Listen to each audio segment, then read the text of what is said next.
Hi. ഇന്ന് വളരെ സങ്കീർണമായൊരു വിഷയത്തെക്കുറിച്ചാണ് ഞാൻ സംസാരിക്കുന്നത്.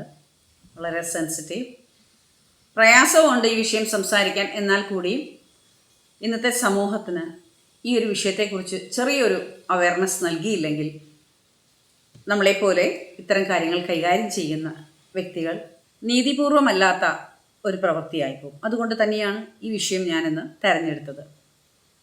ആത്മഹത്യ, സൂയിസൈഡ്.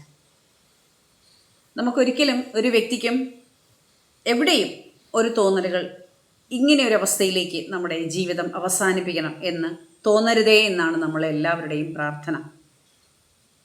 എന്തുകൊണ്ടെന്ന് വെച്ചാൽ, ആദ്യം തന്നെ ഞാനൊരു ആത്മീയ തലത്തെക്കുറിച്ചൊന്ന് സംസാരിക്കാം. നമ്മൾ ആത്മഹത്യ ചെയ്യുമ്പോൾ നമ്മളുടെ ഒരു സോൾ ലൈഫുണ്ട്, അത് പോയി വീഴുന്നത് ഒന്നാമത്തെ റലത്തിലേക്കായിരിക്കും. ഒന്നാമത്തെ റലത്തിൽപ്പെടുന്ന നമ്മുടെ സോള് പിന്നീടുള്ള ആ ഒരു സോൾ ലൈഫിൽ വളരെയേറെ യാതനകൾ അനുഭവിക്കേണ്ടി വരും എന്നുള്ളതാണ്. അപ്പോൾ ചോദിക്കും, ഈ പറയുന്ന ശരീരമില്ലാതെ എന്താണ് സോളിൻ്റെ യാതനകൾ എന്ന്. അതുകൊണ്ടാണ് ഞാൻ പറഞ്ഞത് ഒരു സ്പിരിച്വൽ വേയിൽ അല്ലെങ്കിൽ ആത്മീയ തലത്തിൽ ഇതിനെ നമ്മൾ നോക്കിക്കാണണം എന്നുള്ളത്. ഞാൻ ഷാഹിദ, കൺസൾട്ടൻറ്റ് സൈക്കോളജിസ്റ്റ്.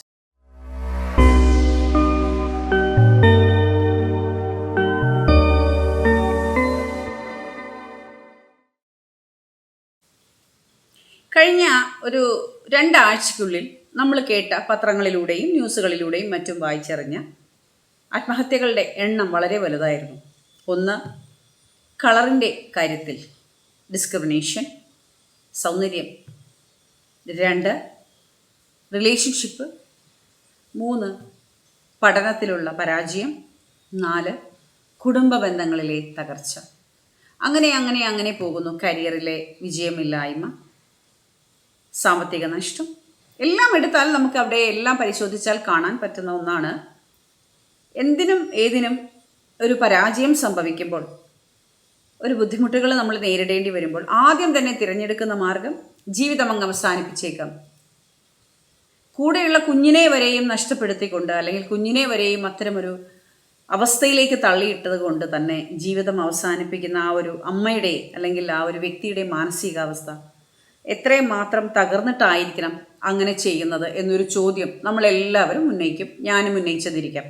പക്ഷേ ഈ പറയുന്ന നമ്മളെ ചോദ്യമുനയിൽ നിർത്തുന്ന, നമ്മളെ ജീവിക്കാൻ സമ്മതിക്കാത്ത ബന്ധങ്ങളുടെ പേരിൽ ഭർത്താവ് എന്ന ലേബലിൻ്റെ, അല്ലെങ്കിൽ സൗഹൃദം എന്ന് പറയുന്ന, കാമുകൻ എന്ന് പറയുന്ന, കാമുകി എന്ന് പറയുന്ന ലേബലിൽ നമ്മളെ നിർത്തുന്ന ആ ഒരു വ്യക്തിത്വങ്ങൾ നമുക്ക് സമ്മാനിക്കുന്ന റിസൾട്ടാണോ നമ്മുടെ ജീവിതം അവസാനിപ്പിച്ച് കളയാമെന്നുള്ളത്?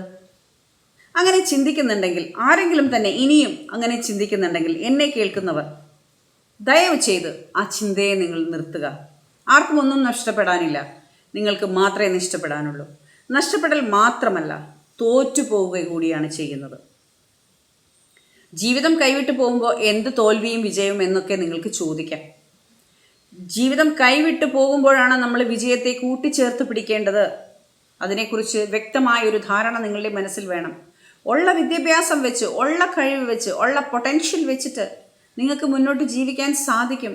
നിങ്ങളെ തളർത്തുന്ന, തകർക്കുന്ന മറ്റൊരു വ്യക്തിത്വം, നിങ്ങളുടെ ഓപ്പോസിറ്റ് നിന്ന് കാണിക്കുന്ന ഗോഷ്ടി, ഞാൻ അതാണ് ഇവിടെ സൂചിപ്പിക്കുന്നത്. അവരുടെ സ്നേഹം എന്ന് പറയുന്ന ഗോഷ്ടി, അല്ലെങ്കിൽ അവരുടെ പരിഗണന എന്ന് പറയുന്ന ഗോഷ്ടി, ഇതൊന്നും നിങ്ങൾ വിലക്കെടുക്കേണ്ട കാര്യമില്ല.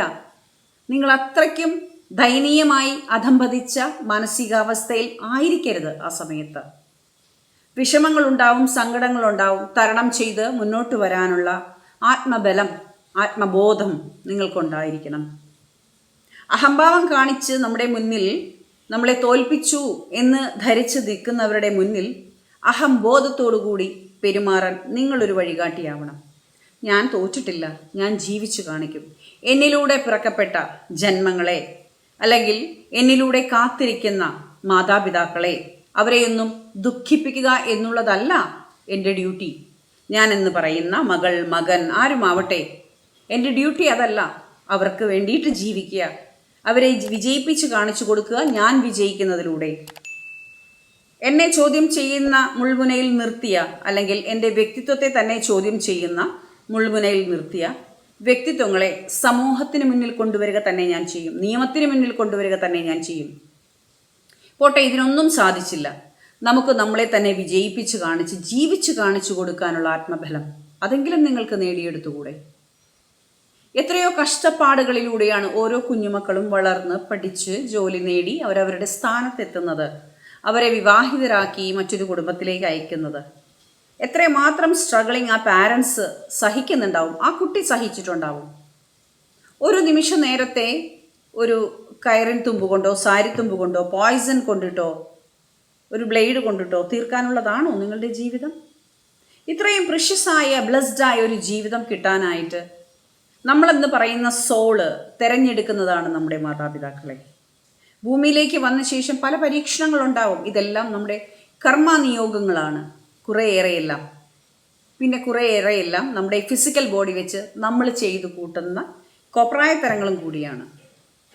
തീരുമാനമെടുക്കും മുമ്പ് ഇതെനിക്ക് വേണ്ടപ്പെട്ട വ്യക്തിയാണോ, അല്ലെങ്കിൽ ആരാണ് എനിക്ക് വേണ്ടപ്പെട്ട വ്യക്തി, എവിടെയാണ് ഞാൻ ജയിക്കേണ്ടത്, എന്താണ് എൻ്റെ പൊട്ടൻഷ്യൽ എന്ന് സ്വയം ഒന്ന് ചോദിക്കുക. സ്വയം ഒരു പേപ്പർ എടുത്ത് എഴുതുക.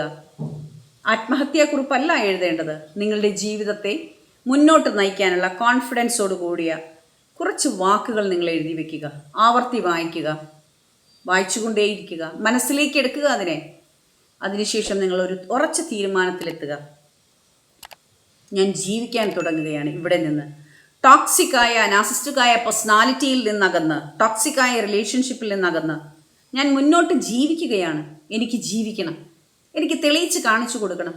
എന്നിലൂടെ ജനിച്ച കുഞ്ഞുങ്ങളെ വളരെ നല്ല രീതിയിൽ ഉന്നത സ്ഥാനമാനങ്ങളിൽ എത്തിക്കണം. ഇതിൻ്റെ പൂർണ്ണ ഉത്തരവാദിത്തം ഞാനെന്ന അമ്മയ്ക്കോ അച്ഛനോ മാത്രമാണ്.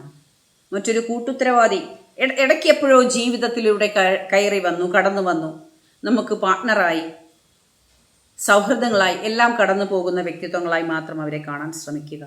ഇതുപോലുള്ള സാഹചര്യങ്ങളെ ഇങ്ങനെയുള്ള നാർസിസ്റ്റിക് പേഴ്സണാലിറ്റികളായി മാറുമ്പോൾ അവരെ നന്നാക്കുക എന്നുള്ളതല്ല നമ്മുടെ ഡ്യൂട്ടി, അവർക്ക് പാഠം കൊടുക്കുക എന്നുള്ളതല്ല നമ്മുടെ ഡ്യൂട്ടി, നമ്മൾ ജീവിച്ചു കാണിച്ചു കൊടുക്കുക എന്നുള്ളതാണ് നമ്മുടെ ഡ്യൂട്ടി.